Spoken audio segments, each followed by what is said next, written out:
Just waiting for the other two participants of this session. Here's Lillian, and we should see Tamara soon.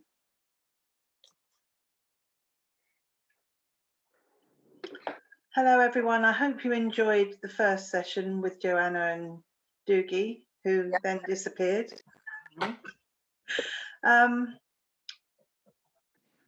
Welcome back to our second session. And there's Tamara. Hi Tamara.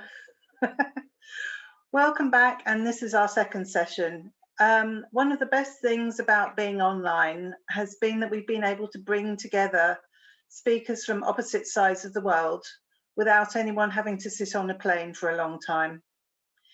Helen Bodycomb is in Australia, where it's 10 p.m, and Lillian, Miss Marble Sizemore, who's already been on our screens this morning, is in the United States, where it's 6 a.m. And Rachel Sager's just popped up. Can you take this? That's it, thank you. I think you agree that Lillian, that they both are absolutely fabulous considering the time of day, and Lillian's got the best backdrop. Their talk is called Thinking in Mosaic, and their question and answer session will be hosted by BAMM's new president, Tamara Shroud. So please use the Q&A button at the bottom of your screens to ask any questions, and we'll watch the film now. Thank you, everyone.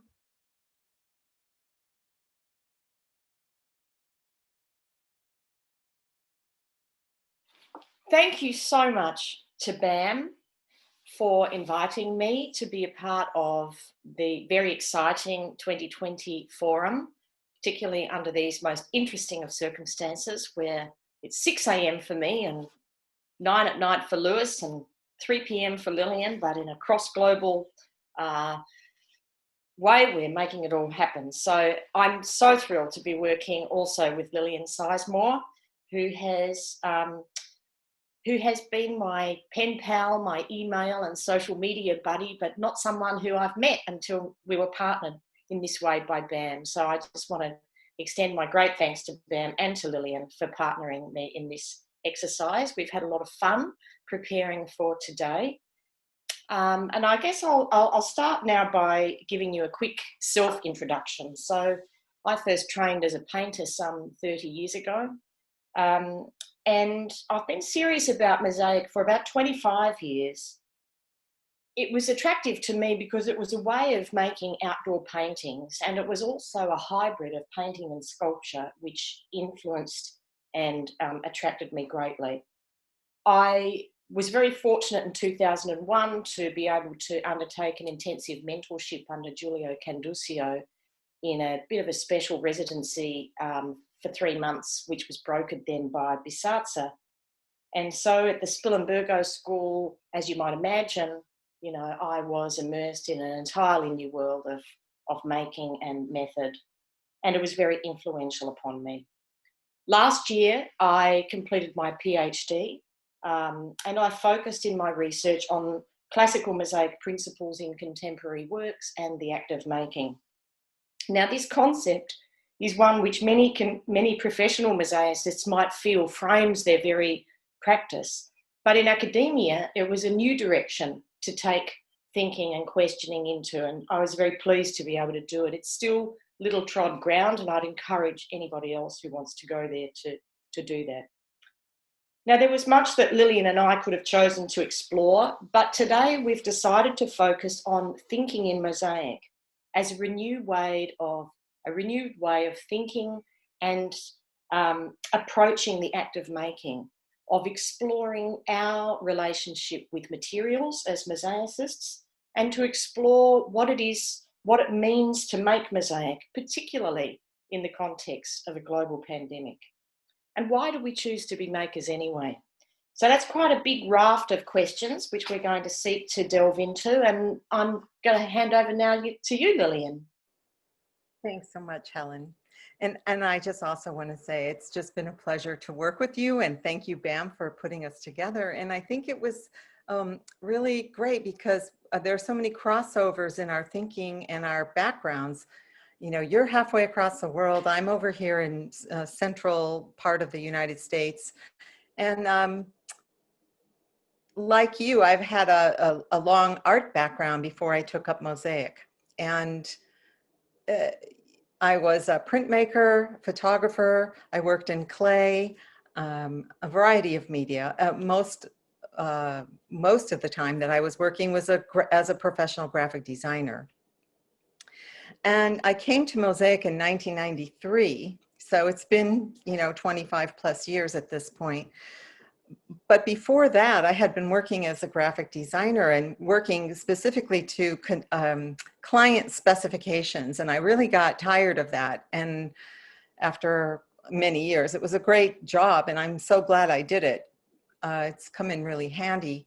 But I needed to work with my hands. And I think this is where the thinking in mosaic comes in for me, is because that urge to make and that way of thinking really clicked for me. And over the period of time of working as a mosaicist, both professionally and academically, I've started to look at women's roles in modern mosaic and researched into these lesser known histories as a mosaic detective, as I've been called. And also, I would like to speak to that some more today as we continue our conversation. And I think to kick off our conversation, you're going to ask a deceivingly simple question, which is, why do we make? That's right. And I think that urge that you just spoke about, Lillian, that urge to make, I think sits actually at the heart, at the foundation of that question. So I guess the first thing you and I wanted to explore is why we make, and this impulse or this urge to make. So Ellen Dissanayake is an American anthropologist who wrote a very influential piece that I drew from when I was doing my PhD research. The work, Making Special, explores how the urge to make is actually a part of our evolutionary makeup. Dissanayake put forward a very interesting, what I thought a very, very interesting concept, that the behavioural tendency to make art, that is to make non-utilitarian objects, pieces, perhaps decorative things, is actually an act that stems from play. Now on the right here, we have a work which, in fact, Lillian had made some time ago. Can you tell us about this piece, Lillian? Well, it's a contemplative arrangement of flowers and leaves from my garden. And I think that, you know, I've worked with mandala and meditation as part of making my art even before I started making mosaic, and using this idea of centering and contemplation as an extension, in a way, of what Dissanayake is talking about, even without my knowing about her theory. Thank you, Lillian. So Dissanayake talks about the biological core of art, the stain that is deeply dyed in the behavioural marrow of humans everywhere. She says that this urge to make is in fact an extension of play, and that play is a purposeful activity, one which we impose a certain set of rules upon in order to give a framework to what we're doing, in which we can balance both accident and control within the same exercise. But there's a purpose to this. She also says that the arts are containers for and moulders of feeling, and that's something that Lillian's going to tap into a little bit more later. This notion also of how these tendencies, these making special tendencies, relate to gender, and in particular the feminine, was in fact a theme, an unintentional theme, that just kept rising to the top of Lillian's and my development of these ideas for today. So the notion of gender and femininity being a part of this sort of presentation and the ideas today is not the main thread, but you will find that in fact it's a bit of a backstory. So I guess let's ask, what is a mosaic? Is it a process or is it an end product? Well, for a lot of people, it's the end product. It's the permanent so-called, we're going to question that too. It's the permanent stone, ceramic, glass artifact. Through thinking in mosaic, it's about regarding mosaic also as a process. So it's a process of creating a whole through the assemblage of many small parts, many small pieces, that is tesserae. And the process of doing it is often an intuitive one. So just to finish that idea, we have two more artworks here, also kindly provided to us by Lillian, who didn't make them for the purposes of illustrating my segment in today's presentation, but in fact, again, both intuitive assemblages of tesserae, of items found in nature as part of this process that I would call, adopting Ellen Dissanyaki's term, making special. So over to you, Lillian. So to me, this pavement is the essence of making special, this term that we're going to be using from Ellen Dissanjaki. So what we're looking at here is an ancient pebble mosaic showing all these overlapping random patterns that really show this impulse, an urge to make in a playful, full of playfulness, repetition, and also made through ritual. It's a pavement known as the Megaron II in Gordian, and it's about 4,000 years old. It's the oldest pavement known in the world, and it was excavated in Turkey in 1956. It's 10 by 11 meters, and that converts to 32 by 35 feet. It's a temple to the ancient Phrygian goddess, mother goddess, called Matar. And you can see in the center, this would have been an area of maybe a fire pit or somewhere, perhaps an elevated area. But this randomness of the patterns is what we're really going to be talking about. And the pebbles themselves were laid and pressed into clay as opposed to the Greek and Roman style, which was a lime mortar. So this is some details and close-ups of the multicolored pebbles and the way you can see their andamento and these overlapping patterns. And so something important about these patterns is that in this area of central Turkey was a center for textile design and textile trade. And it had a very strong matriarchal culture, thus their ritual offerings to Matar. And so as a maker, I've done some really deep looking at this pavement, and I've allowed myself to immerse into these patterns and imagine myself and sense myself working on the floor, women kneeling and working at arm's length to these patterns, maybe singing and chanting, and just moving across the room with each different ritual as one section is finished to the next. So these patterns were used for transmission of knowledge, and specifically mathematical knowledge. And they were also relating to patterns that were in the textiles that they found in this area.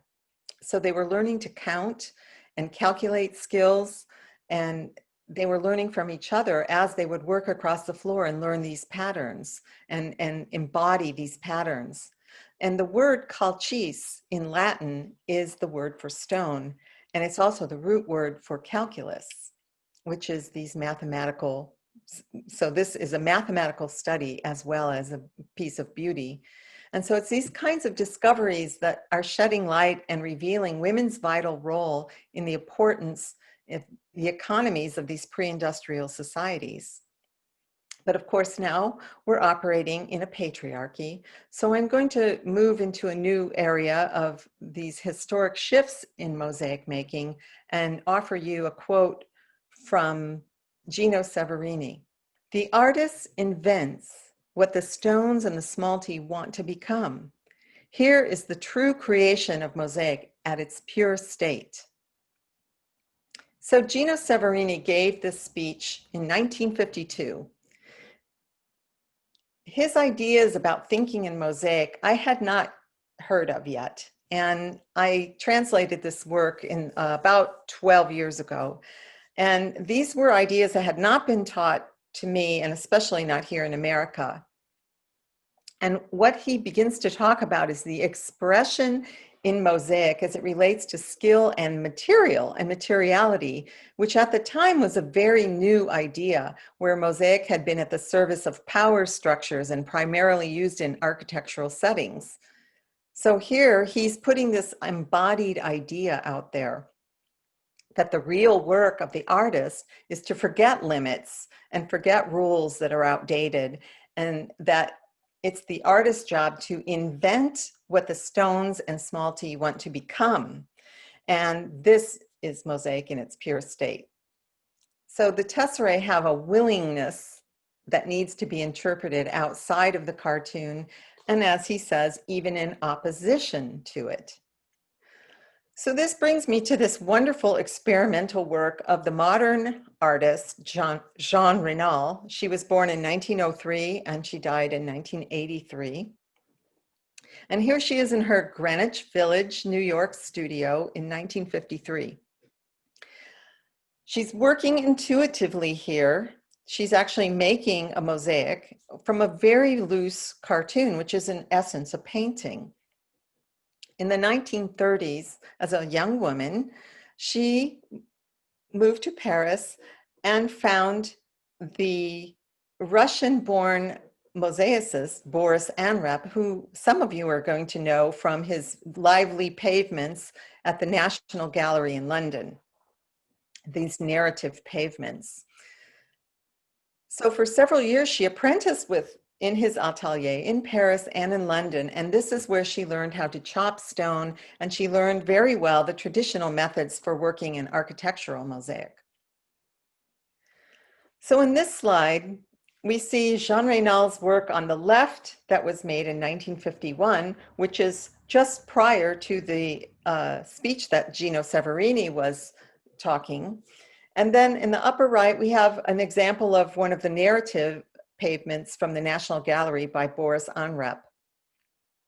What was exciting for Jean Rinal is that when she came to the United States in 1940s, of course her classical training was naturally a part of her influence, but she was in this exciting new modern art environment, and she started collecting works and hanging out with the famous New York abstract expressionist group. And she became friends with Achille Gorky, whose work you can see in the lower right. He was an Armenian-American abstract painter, and she was so influenced by his deep, intuitive way of working. So she started to blend these different trainings and influences together, as you can see in this piece. She says it took her over 30 years to find her own voice. And you can really see this as sort of an example of this breaking free of the world, of the rules and outside of a cartoon, but while it's still thinking in mosaic. So just to show you a close-up of how she worked and her technique in mosaic, this is her avant-garde scattering technique, where she would paint mortars onto her substrate and then sprinkle frit and marble dust and chopped pieces of smalty and stone, and then press things into these beds with her hands.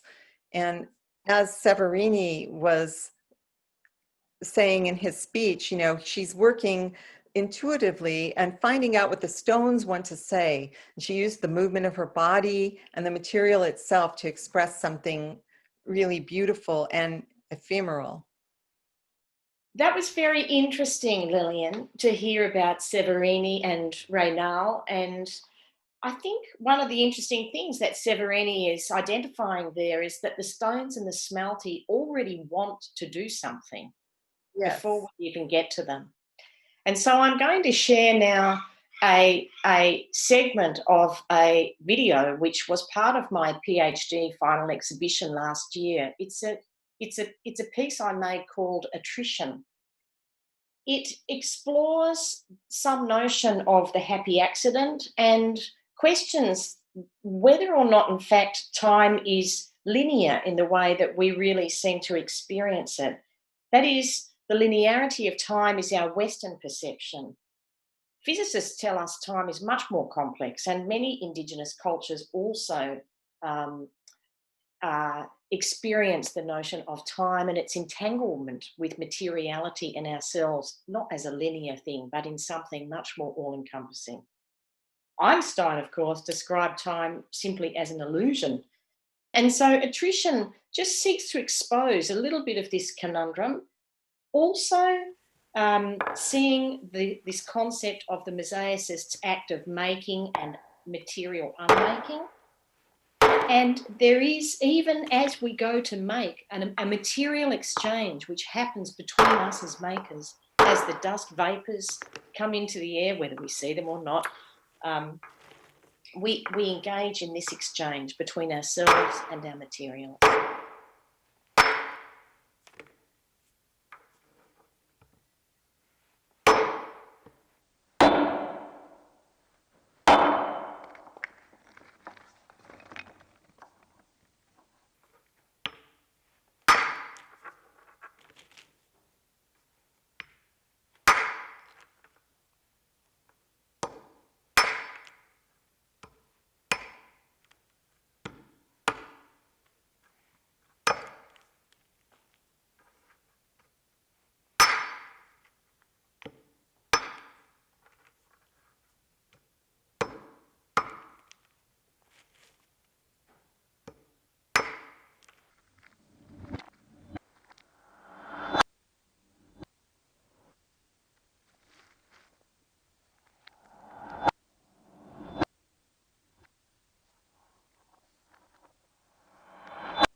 So in the same exhibition in which attrition was included was also this other piece we're looking at now, which is work called Shroud.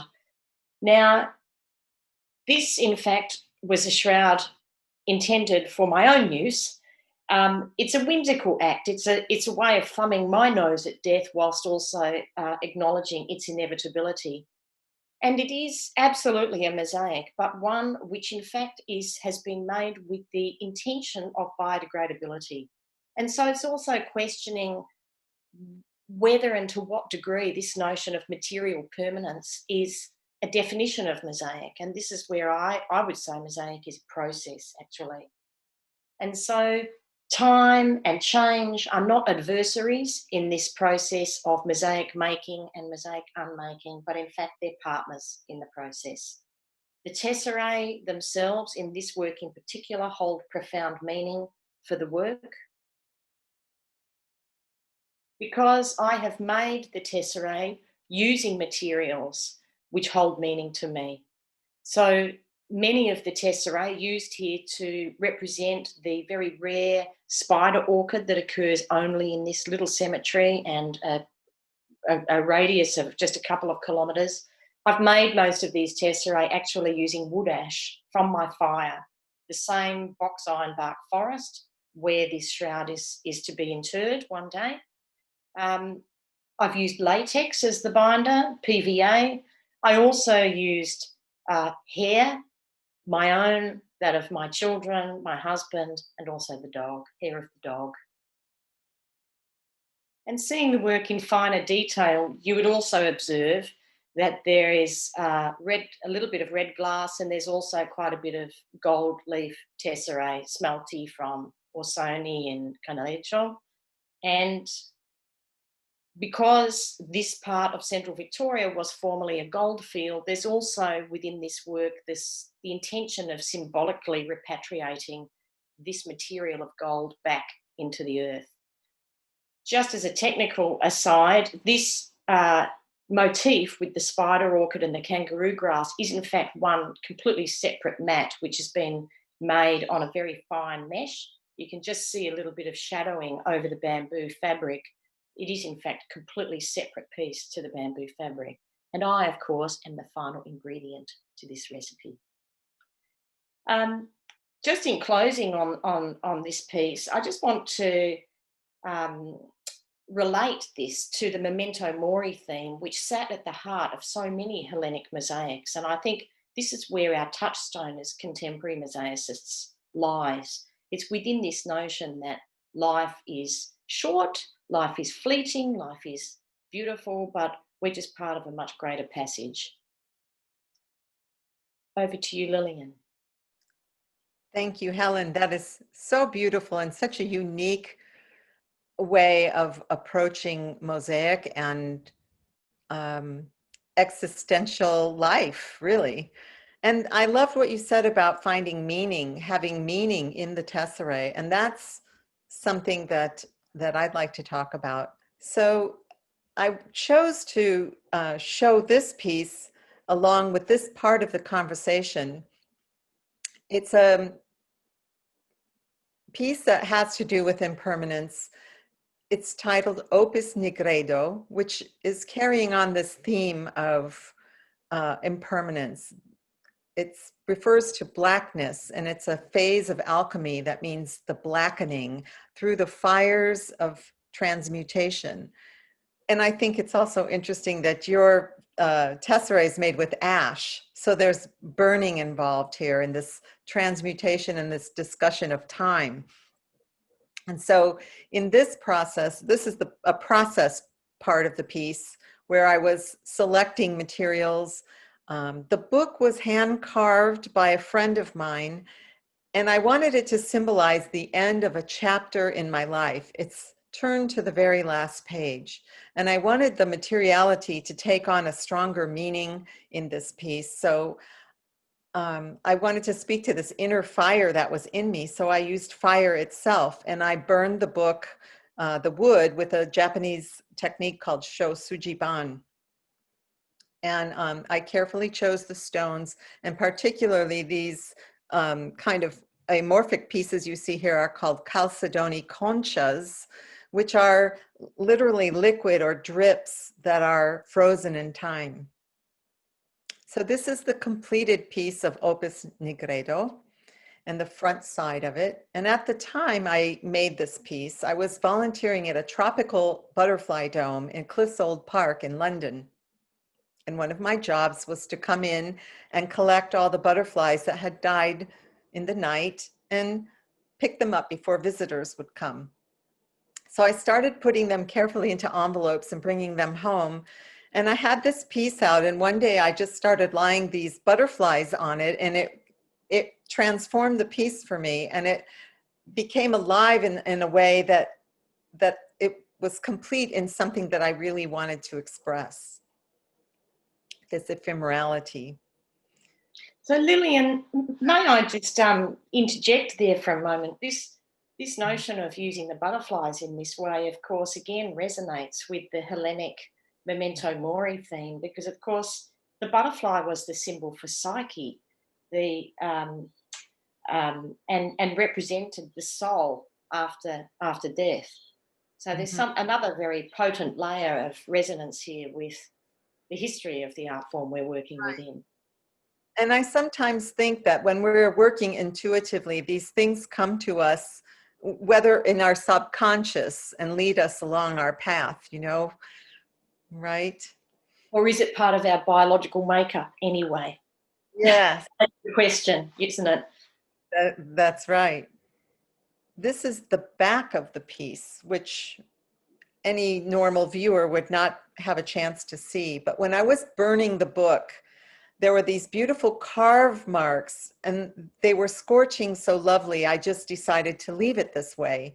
And then when I got the book back and I had seen it with these butterflies, I was just astounded at how beautifully the pattern of the scorching also is found in the patterning of the butterflies' wings. And also this butterfly is already starting to kind of destruct around its edges. And I just think that this is a beautiful kind of a memento mori in a way.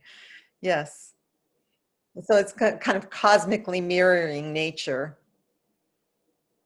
So again, I'd like to bring this idea of materiality into the next theme of our talk, which is mosaic thinking. And this is a newer burnt work that I called the Pandemic Clothespins. And it was working with the idea of repetition in a contemporary and a more sculptural approach. I was working obviously with hyper-local materials and things that I could find around the house during lockdown. And I had been invited to participate in a clothespin exchange, an online invitational exhibition with other women artists here in the Midwest.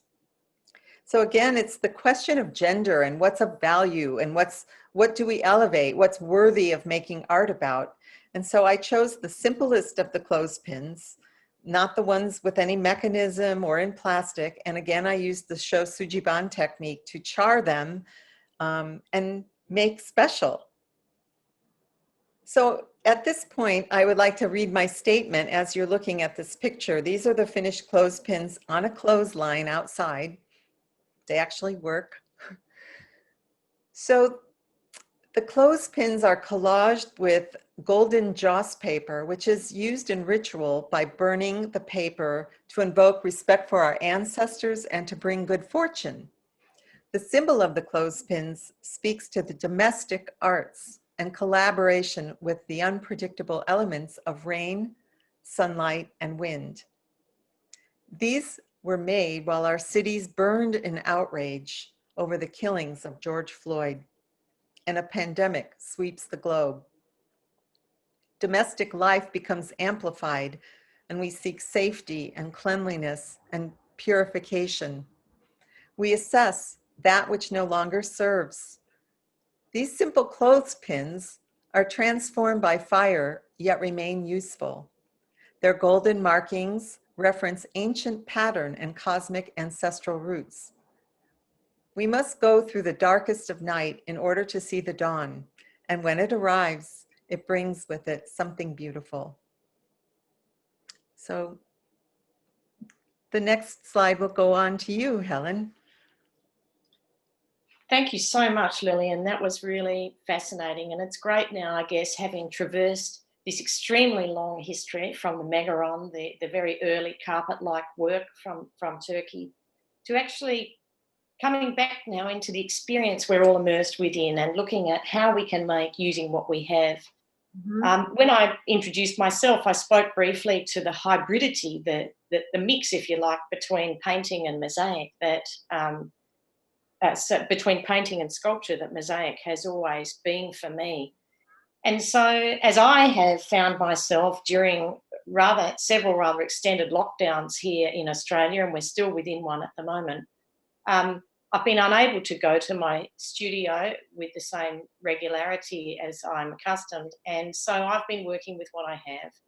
And what we're seeing here in this image is actually a way of me letting rip some of my feelings, some of my rage actually against this coronavirus and the impost it has brought upon us all. This work therefore has the disgraceful name of clusterfuck or clusterfuckery, somewhere between a compound noun and a compound verb.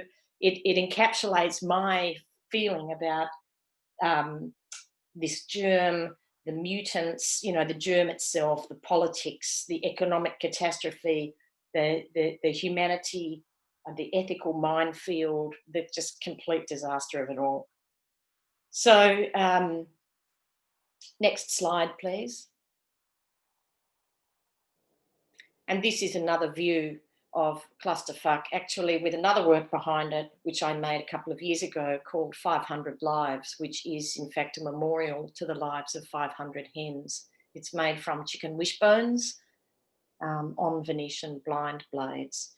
So sometimes this act of making special, this intuitive making, is one whereby we simply use what we have at our disposal, whether it's the twigs that Lillian used in the slides we saw at the beginning with the shells and the leaves and the flower petals, or whether, in my case here, I work with little cardboard tubes and gold thumbtacks, which I could buy very cheaply at the local newsagent just down the road. And this work, Pandemic Relic, is a bronze cast, actually, of the first mask I made during lockdown. And it was a different way of dealing with the pandemic experience. And in fact, the question of material permanence in mosaic, because by casting this work in bronze, in fact, I've sought to overcome that next tier of material permanence by creating something that is intended, in fact, to be found sometime into the future. And I'm just going to close this little segment now by reading to you a short reflective piece I wrote about this work. So, Pandemic Relic, a hint of verdigris where it shouldn't be, glinting metal unearthed from stubbornly hard, compacted ground, particles packed like concrete.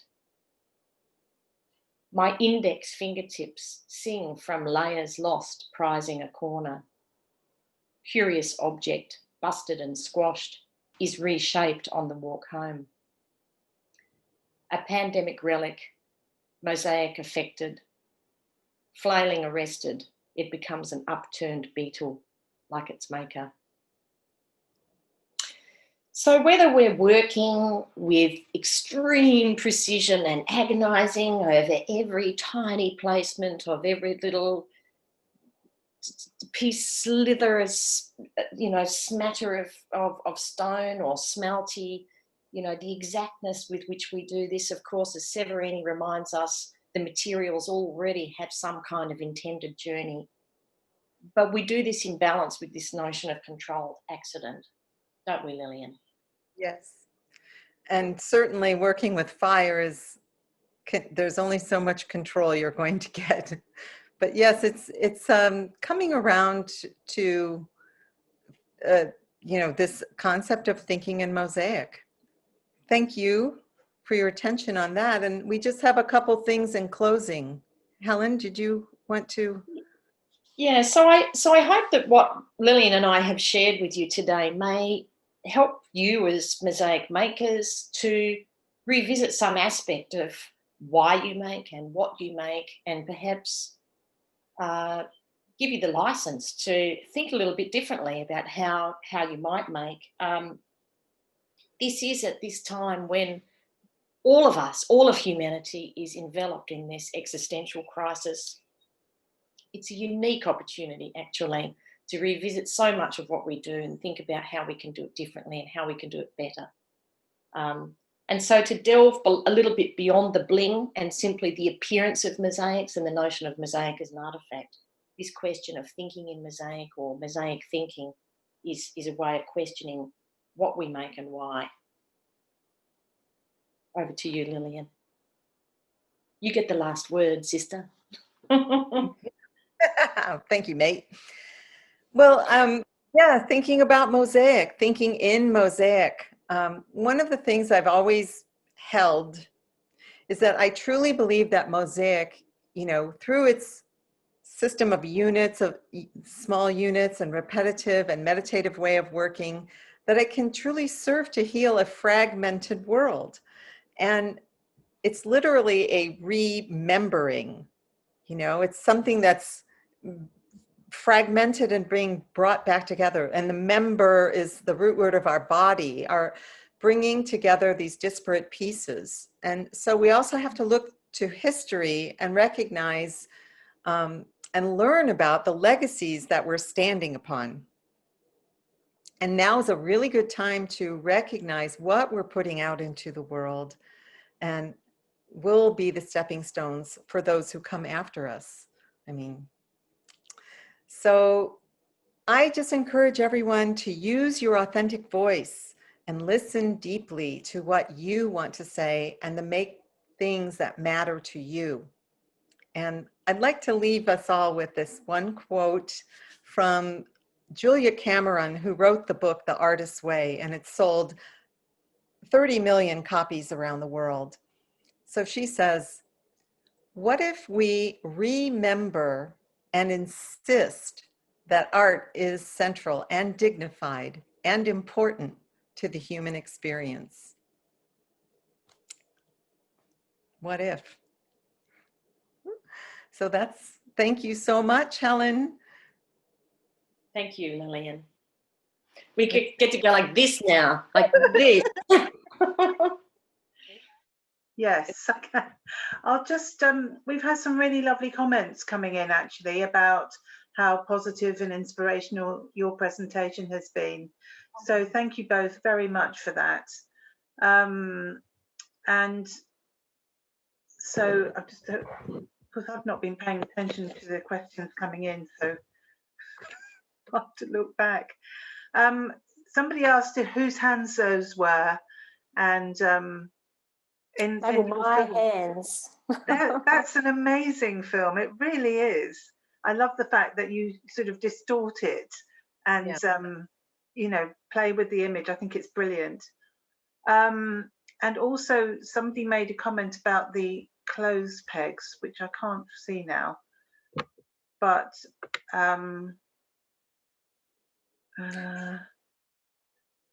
sorry about this. Yeah, I see it. It's oh yes, question of, are we trying to replicate ancient rituals by making in a modern non-religious world? Take it away, Lillian. Well, I think that making is clearly a way of engaging with our material world, and whether it be, you know, back in the Bronze Age, whether it was something that had utilitarian purpose or decorative purpose, there was an interest in beauty and an interest in creating something that gives pleasure to our human experience. So I do believe that, yeah, I don't know if it's so ancient. I think that we are still these kinds of people who want to have this kind of experience, and there's something neurological that happens between the mind and the hand. So yeah, I think that if I can, yeah, go ahead, Helen. If I can contribute to that, I think, Lillian, that I didn't really choose to be a mosaicist. I think I was kind of born that way. And it's not simply a convenient conclusion that I come to that but I remember really intensely the experience, the infantile assemblage of items, often items from nature, resembling, you know, but in a much more clumsy way, some of the pieces that you shared that were in the early part of our presentation. And I think, like a lot of artists, you don't really choose to be an artist. It's just the sort of path that everything unfolds. And if anything, it's just that the media that you end up working within, the actual specifics of the discipline, unfold according to very often a very random set of events that lead you in that way. For me, it was painting that became mosaic, and yeah, it travelled in that way. And I think it's really interesting to be looking at mosaic as how it, as you had said earlier, Helen, you know, sitting between painting and sculpture. And I see that especially as I'm studying people who, you know, particularly from the mid-century, people who are working in that place between painting and sculpture. And I really think that mosaic draws your attention to the materials. It's about the materials. So there's something that's quite different than the painting or the sculpture that happens with these units of measure, you know, units of material. Absolutely. And I think entangled in some of these ideas and the presentation we've put forward is the somewhat challenging notion of what is a mosaic. And there are a lot of people who I think are rather more traditional in the way they think of what a mosaic is and what a mosaic isn't. I think, as I was saying, you know, to me, it's about how you think. And so thinking in mosaic, in fact, is a process which is part of the making of the artefact, but definition of mosaic as the production of an artefact, for me, has become increasingly questionable. Yeah. Mm-hmm. And that notion that time and change, in fact, are intimate, intricate, such important parts of this process of making and unmaking. Yeah. I think that we've got another question coming in, actually. Somebody's asked, where would you say that mosaic ends and collage starts? That's an easy one, isn't it? Is that for me? Well, for either of you, I think. Well, I've been working in collage a lot lately, especially since the pandemic. I don't know, it was more accessible for me right now. And I needed something that was just softer, maybe. And for me, mosaic, it comes down to something that I talked about earlier. It's about stone, and the word tessera is, you know, a cube.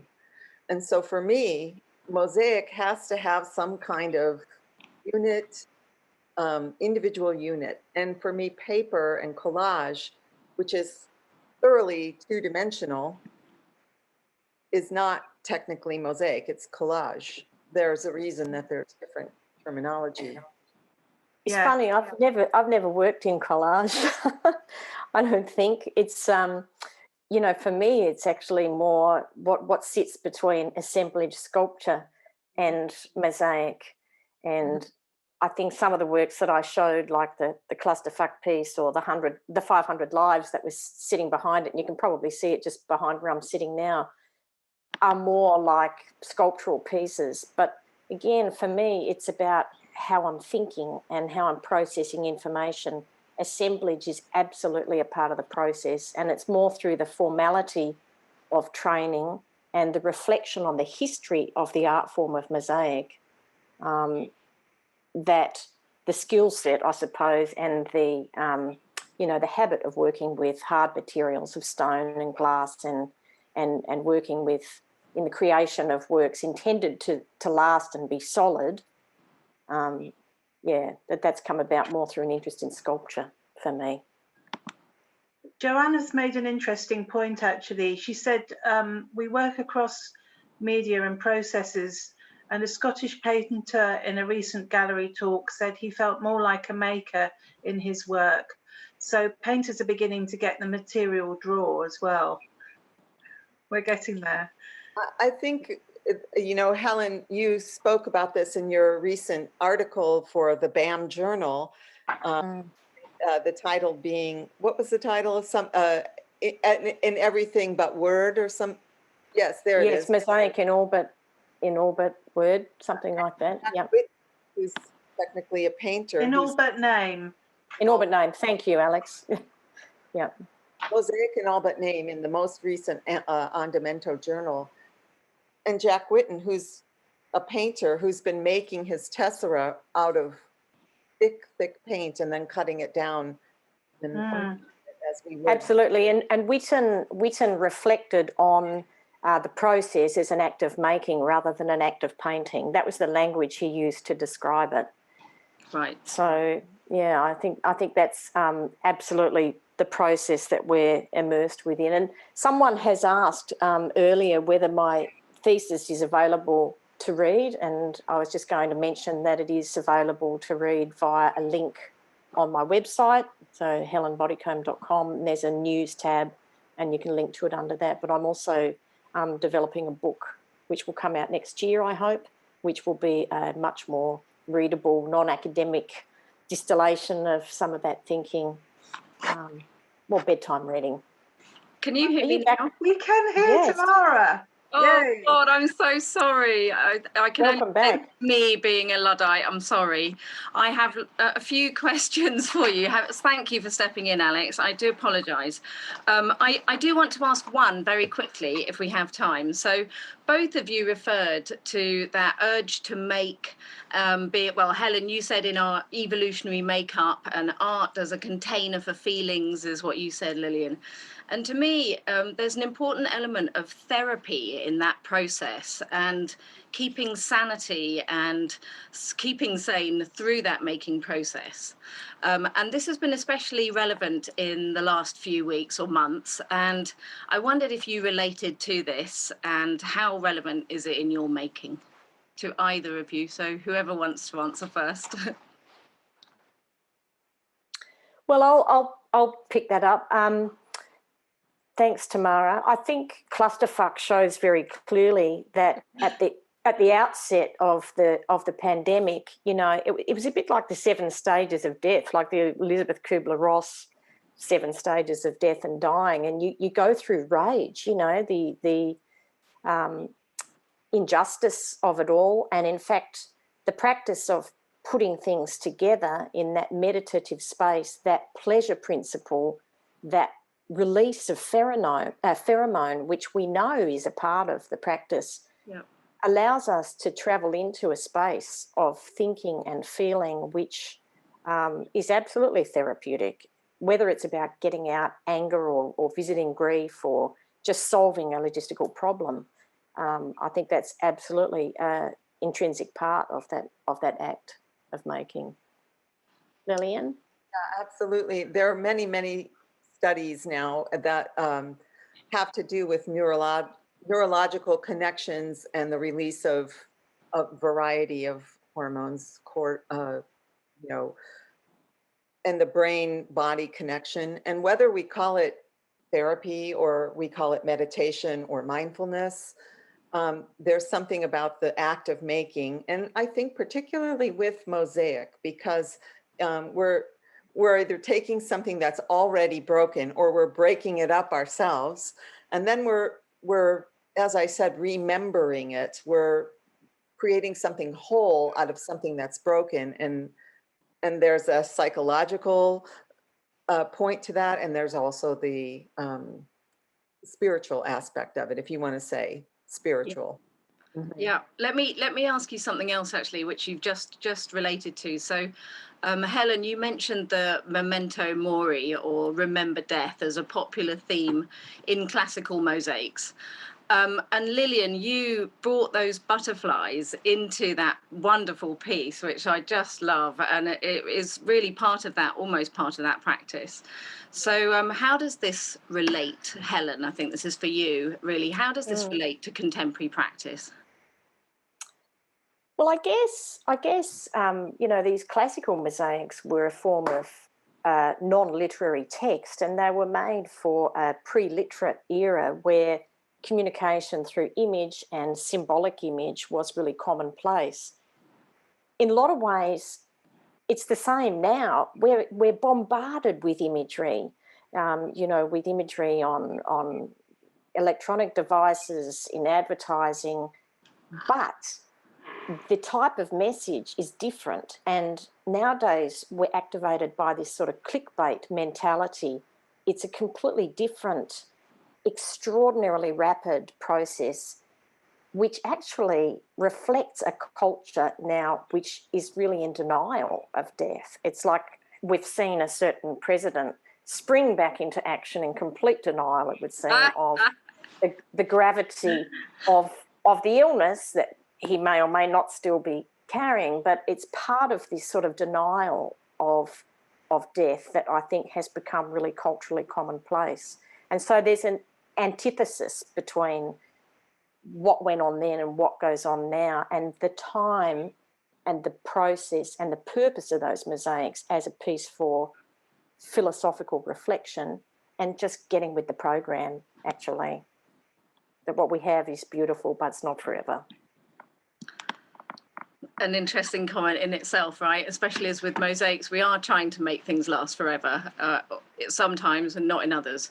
Can I, Lillian, one more question for you, really. Can I just, you touched upon ritual and contemplation with regard to the making and meditation and mindfulness in your art practice. And I wondered if you could just take us through a little bit, we haven't got long, but just of how that informs your choices around matters choosing, like your materials, your making decisions, and so on.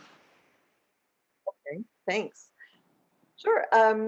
Well, meditation and mindfulness has been part of my life for as a long, 30 plus years at this. It's actually part of how I approach my work, whether it's so what I do is, like, I'll try to bring a mindful point of view when I come into the studio, and I will do a simple meditation or even just a series of breathing just to calm myself and sort of brighten up my awareness. And so I think it's really kind of a sensate thing, so that I can bring all my senses to the work. So even, like we were watching that wonderful cutting video, and Helen spoke about the dust that's coming up, and you think about like that sulfur smell that you smell when you're cutting certain stones, or the tink of the just the right hit on the hardy, how the tesserae might feel as you're turning around in your fingers. All of that sort of energizes the work, and it energizes the surface of the object that you're making, and that can hold true in many media. And I know some painters, for example, they'll do meditations and they actually charge the water that they're using for their watercolors.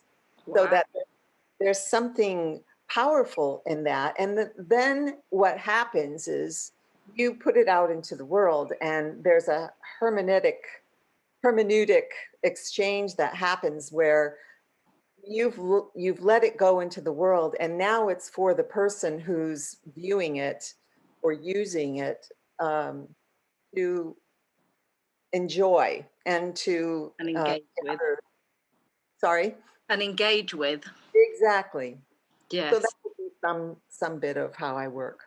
Nice. So I've just got one real quick question that I can see coming in here on the chat. Lucina asks, is your approach to creating mosaic artifacts different when you do it for other people?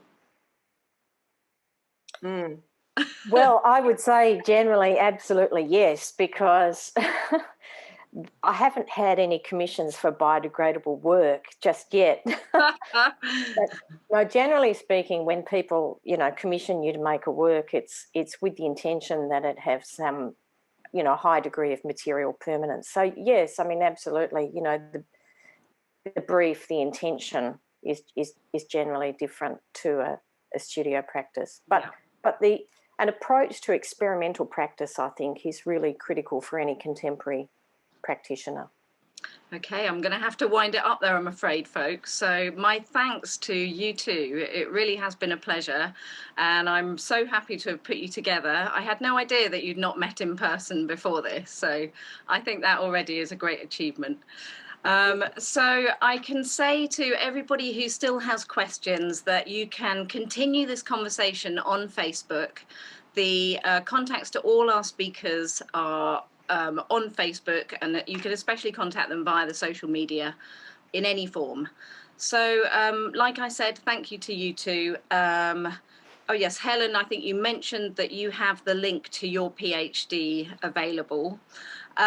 We are now going to a lunch break, and there will be films running during the lunch break from the BAMM archive, which you can also access at any time on the BAMM YouTube channel. We will be back at 2 p.m. for the fascinating story of the Ships in the Sky mural. So have a great lunch, take a break, and see you afterwards.